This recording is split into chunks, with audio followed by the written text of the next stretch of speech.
Welcome to the Whole House of Israel series.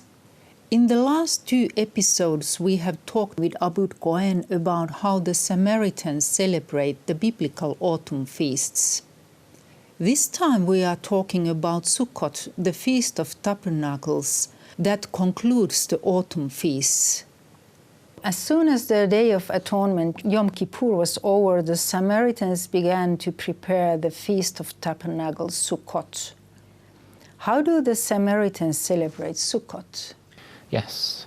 So in the Torah it's written that we shall take 4 kinds of fruits and leaves, beautiful fruit especially, and we consider pomegranate and lemon and etrog, which is a kind of a citrus, as those beautiful fruits. And some people add other fruits. And then we build an infrastructure on the ceiling, and we start to make specific shapes. People make any shape they want with electric wires, and then we hang fruits on them.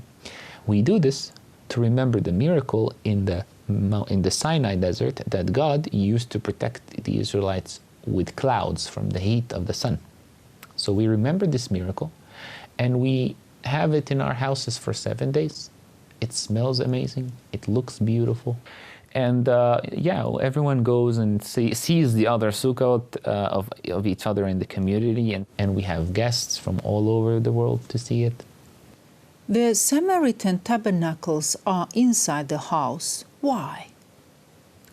Well, this started when the Samaritans in Nablus and Shechem started living with other nations who did not understand what Samaritans mean.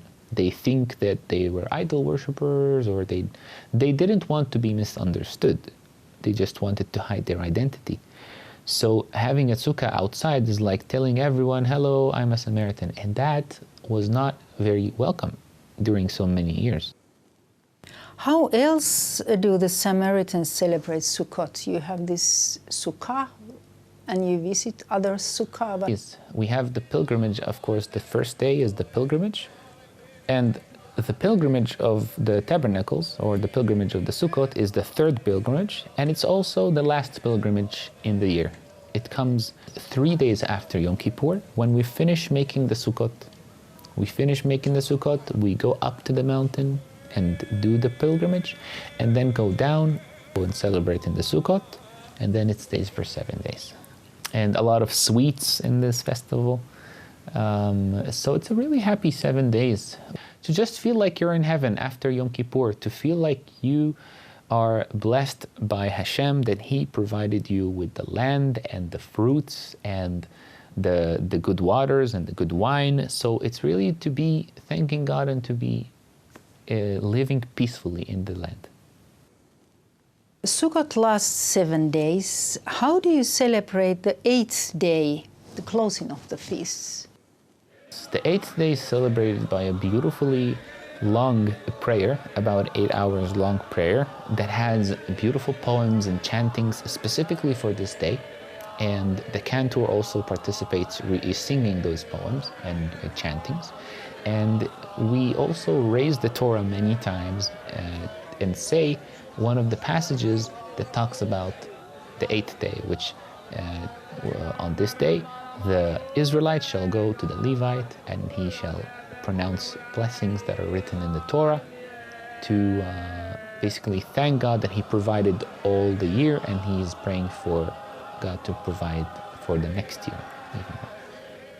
Then you had also ladies there in that 8th day prayer. How often do the ladies participate the prayers in the synagogue? The ladies participate in every festival and in every pilgrimage. They come usually after 4 to 5 hours of when the prayer starts. And there are some ladies, for example, on Yom Kippur, who stay in the synagogue during all the prayers, basically. Especially they come to take the blessings from the Abisha scroll. They pray and they send their prayers for Hashem. And this is their form of participation in the prayer. What is this Abisha scroll? The Abisha scroll is basically what we believe was written 3,600, 3,500 years ago by the third high priest in the Holy Land. His name was Abisha. And he wrote in the beginning of the book that I am Abisha, the son of Pinchas. This is the 13th year when the Israelites entered the Holy Land. So that's, we believe, kept it for tens of generations. What happens to the sukkah when the feast is over? We pick it down. We don't throw anything necessarily. We make juice from the pomegranates and the lemons. And we burn the leaves, in a sense, to kind of like end the year of the festivals.